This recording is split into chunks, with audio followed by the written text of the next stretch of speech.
What's up? Hey, fans, what's going on? What's going on, main man, made man here? Y'all know how I get down. We talking boxing, man. Just thought I'd jump on here real quick for a quick minute, man. I'm out here working in the yard on this Sunday morning, putting in some work in my yard, man. Out here getting some painting done, painting on my fences. Just got a tree removed a little while ago, man. So I'm kind of clearing up the remnants of that, man.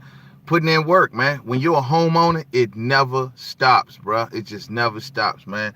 But thought I'd take a second, man, to sip on some coffee, jump on here real quick, and give a quick breakdown of what I seen between the heavyweight lineal champion Tyson Fury and Tom Schwartz. Well, I saw the fight last night. I caught a few rounds. It ain't last long, 2 rounds.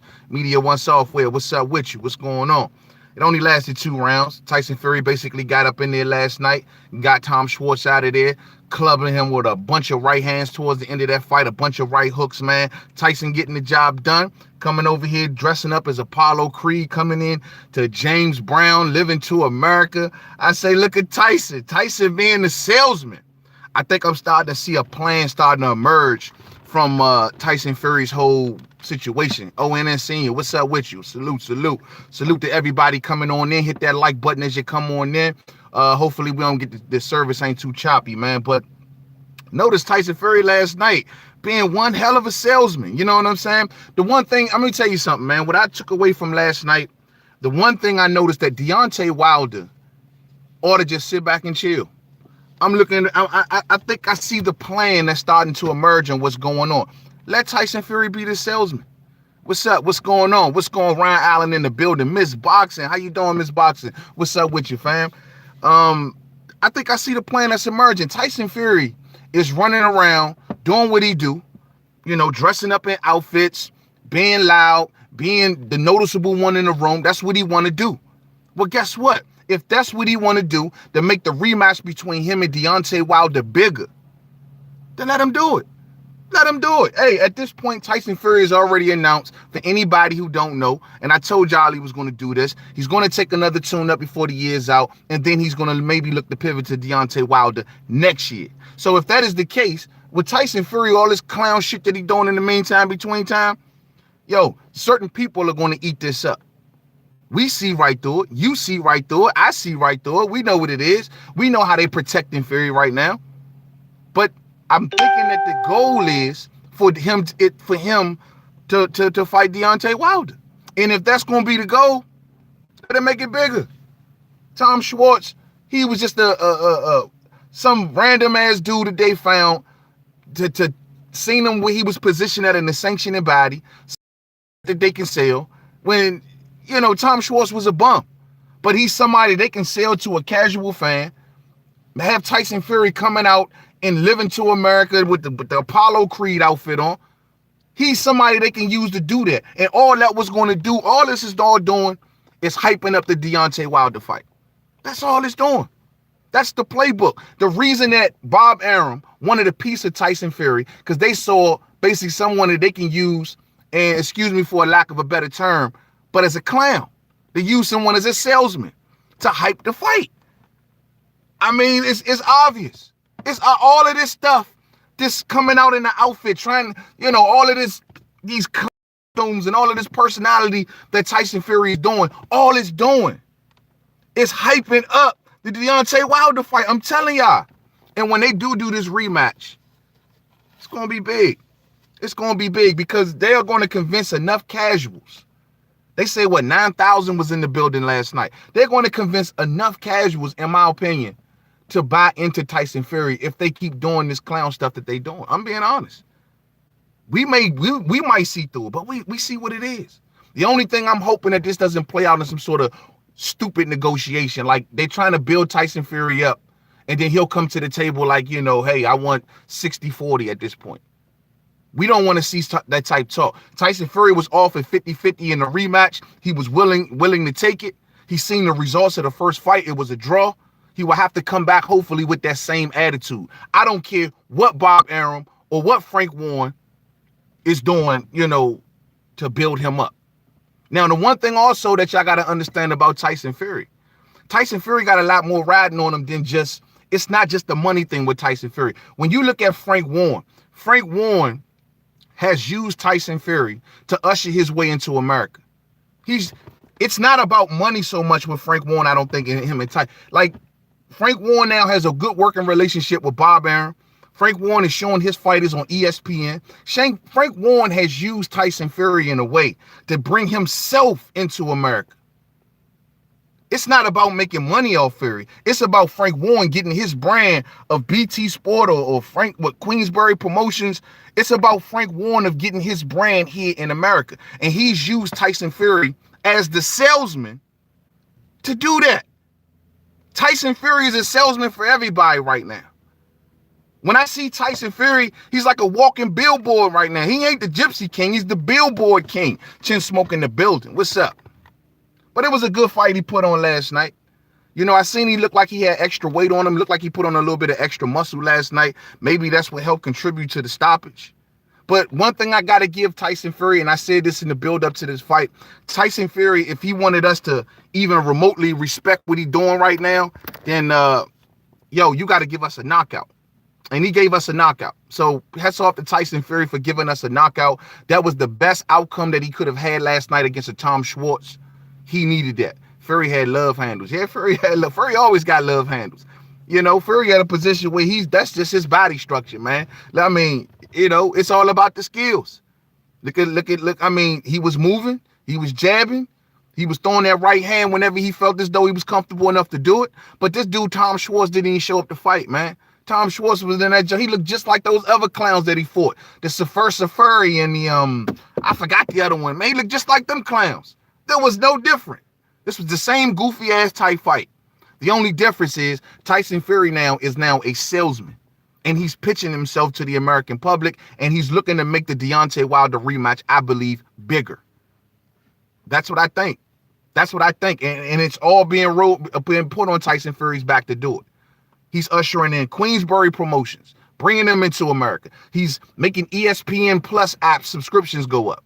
He's used, Bob Arum's got his hand now into a piece of one of the biggest heavyweight fights, if now today, given Joshua's loss, the biggest heavyweight fight in boxing. Bob Arum wants in. He got in. It's all riding on Tyson Fury. It's all riding on Tyson Fury. And he is the salesman. He is the salesman. So, I see what's going on. We got to see the plan that's going on here. And Tyson Fury knows this. We wonder, how is Tyson Fury going to earn, or what is he going to do to make up for this $100 million deal that they gave him? Well, what it is, he's earning it by selling the brands that he's working for right now. He's earning it by selling Queensberry Promotions to America. He's earning it by getting more subscriptions to ESPN Plus. That's how he's earning it. They not worried about putting him in there with these top fighters. Like the Dillian White situation. The Dillian White situation made sense. It didn't make sense for a diamond belt. It didn't make sense for any of that stupid shit. But it did make sense in a way on a competitive level. It did make sense. And not to mention the positioning of Dillian White. Y'all got to forgive me for adjusting the camera. The position of Dillian White amongst the sanctioning bodies. In those aspects, it does make sense. But they're not doing it. And there's the reason that they're not doing it, because the plan is we got to also protect Tyson Fury. So make sure that he makes it to the Deontay Wilder fight. Oh, man. Oh, it's a beautiful plan that they all running on Tyson Fury. So, Tyson Fury is the new project. And I'm keeping it a buck. I love Tyson Fury. But when Tyson Fury was with just strictly Frank Warren, and when he was up and coming the Gypsy King and he beat Klitschko, to me, he was a different person. Now, I ain't saying he wrong for embracing his linealship and embracing his status. But what I'm saying is now he's being used almost in a way, the same way that Anthony Joshua was in one way or another, because they're using him as the centerpiece to sell everything that they got. They need Tyson Fury to do that. That's why he is the main man over on ESPN. Damn. Tyson got a lot of hands in his pocket too, man. But all I can tell y'all is, man, is that last night he looked good. He looked sharp. His reflexes look good. This is not a good measure. The opponent that he was fighting, to me, is not a good measure to really use. But from what we normally see of Tyson Fury and what we normally expect of Tyson Fury, I thought we saw that last night. And like I said, it's good on his part that he got the stoppage, because if he didn't get the stoppage, the criticism will be going from here to high heaven right now. You know what I mean? So we'll see, man. Tyson Fury, the salesman, selling us the Deontay Wilder. It's fucked up that he ain't giving it to us next, but we all should have known that was going to happen. He's saying he want to come back and win September or October to fight God knows who. They'll find some dude from in front of the liquor store somewhere. Oh, yeah, he's ranked in the top 10 of that sanctioning body. Yeah, he ain't fought in 3 years, but he's perfect. You know what I mean? And they'll do something like that. They're going to keep this hope alive of the Deontay Wilder rematch. And that's the hope.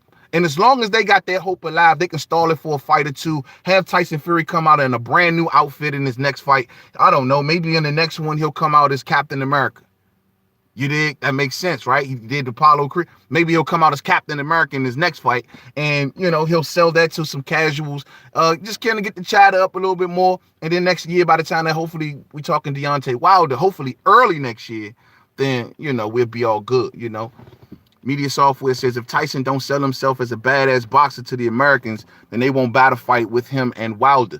Yeah, I mean, yeah, he doing the clown stuff. He not selling himself as a killer, as a dude that walked this earth like a god. Like, he ain't selling himself as that guy. He's selling himself as the big, cuddly, jolly ass gypsy king. You know what I'm saying? And I don't know, man. I don't know how much it's gonna work for him. Truth be told, I don't know how much the persona that he's trying to use, I don't know how much that's gonna go work for him, but I know that's the pitch that he's using. You know what I mean? Like, that's the pitch that he putting out. That's the bait that he using. And it's like, yeah, all right, whatever, bro. Like I told y'all in the build-up of the fight, we want to see killers. We want our heavyweight walk through chewing nails like chewing gum. Like, we want our heavyweight fighters with that aggression. You know what I mean? We don't like the jolly.